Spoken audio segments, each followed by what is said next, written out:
तो दोस्तों आज हो गया 16 फरवरी 2023 यूपी में देश में सभी ताज़ा बड़ी खबरें लेकर आए सिर्फ आपके चलिए खबर शुरू करते हैं। उनसे पहले चैनल को अब तक सब्सक्राइब ना किया हो तो चैनल को सब्सक्राइब कर दें, लाइक कर दें, शेयर कर दें ताकि इसी तरह खबर आप हर रोज देख सके। चलिए शुरू करते हैं आज की पहली बड़ी खबर। राजस्थान में इसी साल के आखिरी में होने वाले विधानसभा चुनाव को लेकर अभी से गहमा गहमी तेज हो गई है। इस बीच कांग्रेस नेता सचिन पायलट ने एक बार फिर से विधायक दल की बैठक में शामिल नहीं होने वाले सीएम अशोक गहलोत के खेमे के नेताओं के खिलाफ कार्रवाई की मांग उठा दी है। सचिन पायलट ने बुधवार को पीटीआई को दिए इंटरव्यू में कहा कि अनुशासन और पार्टी के रुख का अनुपालन सभी के लिए समान है, व्यक्ति चाहे बड़ा हो या छोटा। त्रिपुरा में विधानसभा चुनाव 2023 के लिए गुरुवार यानी आज मतदान होगा। 60 सदस्यीय विधानसभा वाले इस सीमावर्ती राज्य में त्रिकोणीय मुकाबले की पूरी संभावना है। आपको बता दें कि सत्तारूढ़ भाजपा को वाम कांग्रेस गठबंधन के अलावा त्रिपुरा मोर्चा से भी कड़ी चुनौती मिल रही है। तृणमूल कांग्रेस ने भी कई सीटों पर प्रत्याशी उतारे हैं। कांग्रेस सांसद राहुल गांधी ने बुधवार को लोकसभा सचिवालय को विशेष अधिकार हनन नोटिस का जवाब भेज दिया है। 7 फरवरी को संसद में प्रधानमंत्री नरेंद्र मोदी पर की गई टिप्पणियों को लेकर उनके खिलाफ नोटिस जारी किया था, जिसका 15 फरवरी तक जवाब देना था। आपको बता दें कि हिंदुस्तान अखबार की खबर के मुताबिक कांग्रेस सांसद ने अपना जवाब बुधवार को भेज दिया है। बीजेपी सांसद और कर्नाटक में पार्टी अध्यक्ष नलिन कुमार ने एक बार फिर से विवादित बयान दिया है। कर्नाटक बीजेपी प्रमुख ने लोगों से मैसूर के 18वीं शताब्दी के शासक टीपू सुल्तान के फ्लोवर्स को लेकर कहा कि उन्हें जिंदा नहीं रहना चाहिए। उन्होंने घोषणा की है कि टीपू सुल्तान के वंशजों को खदेड़ कर जंगलों में भेज देना चाहिए। आपको बता दें कि कर्नाटक में दक्षिणपंथी टीपू सुल्तान को एक कट्टर अत्याचारी के रूप में देखते हैं, जिसने जबरदस्ती हजारों लोगों का धर्म परिवर्तन कराया। मोदी सरकार ने सीमांत इलाकों में वाइब्रेंट गांव तैयार करने का फैसला लिया है। इसके तहत गांवों में इंफ्रास्ट्रक्चर तैयार किया जाएगा और लोगों के लिए आजीविका के अवसर प्रदान किए जाएंगे। इस नीति के तहत कुल 4 राज्यों और 1 केंद्र शासित प्रदेश में पड़ने वाले गाँवों को कवर किया जाएगा जो उत्तर भारत में आते हैं। आपको बता दें कि केंद्रीय सूचना एवं प्रसारण मंत्री अनुराग ठाकुर ने बताया कि इस नीति के जरिए लोगों को गांवों में रहने के लिए प्रोत्साहित किया जाएगा। इससे पलायन थमेगा और गांवों का विकास होने से आबादी बनी रहेगी। सीबीआई ने दिल्ली सरकार के मंत्री सत्येंद्र जैन से आबकारी नीति मामले में तिहाड़ जेल पहुंचकर पूछताछ की है। आपको बता दें कि सत्येंद्र जैन के अधिवक्ता ने बुधवार को बताया कि जांच एजेंसी ने इस संबंध में पिछले शुक्रवार को विशेष न्यायाधीश एम.के. नागपाल के समक्ष एक आवेदन दिया था। इस आवेदन में सीबीआई ने जेल में सत्येंद्र जैन से पूछताछ की अनुमति मांगी थी। सपा नेता आजम खान के बेटे अब्दुल्ला आजम की विधायकी चली गई है। उनकी सवार टांडा सीट पर फिर से चुनाव होने जा रहे हैं। विधानसभा सचिवालय की तरफ से अधिसूचना जारी कर बताया गया है कि सवार टांडा सीट रिक्त कर दी गई है। अब चुनाव आयोग इस सीट पर दोबारा चुनाव कराएगा।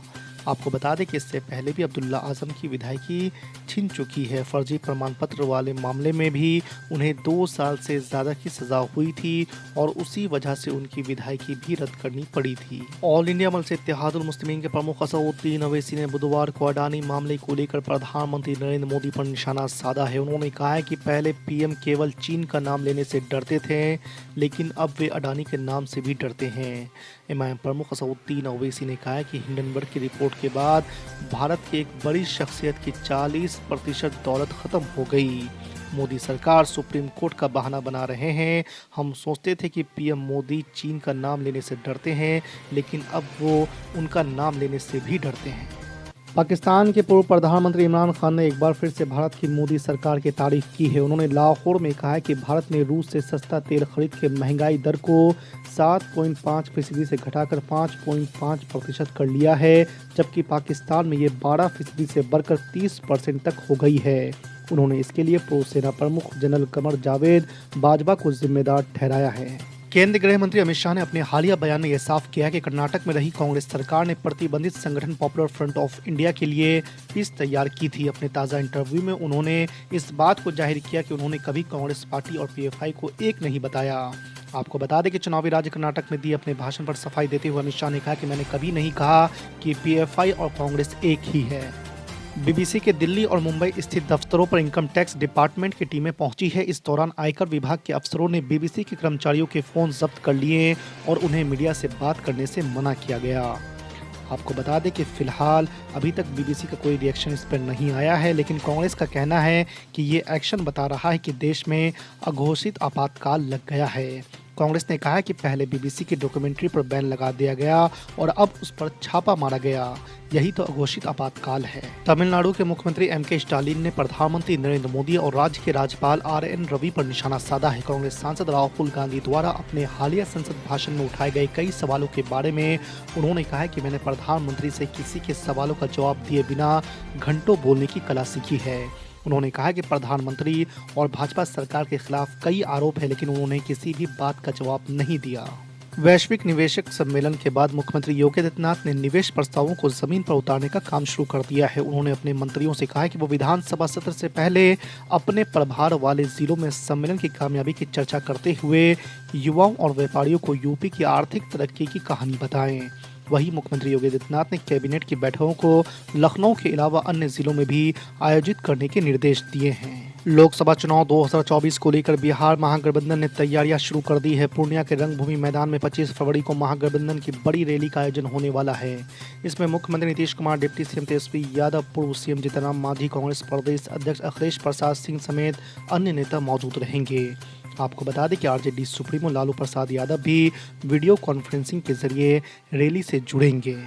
ऑल इंडिया मजलिस इत्तेहादुल मुस्लिमीन के प्रमुख सऊद्दीन ओवैसी ने लोकसभा में सरकार को जमकर घेरा है। सऊद्दीन ओवैसी ने लोकसभा में सरकार पर मुसलमानों की शिक्षा, पैसे के अभाव पर पढ़ाई छोड़ने को लेकर सरकार पर सवालों की बौछार की और कहा है कि जो देश की आबादी में 19% की हिस्सेदारी रखती है, उसके लिए अभिभाषण में एक भी लाइन नहीं थी।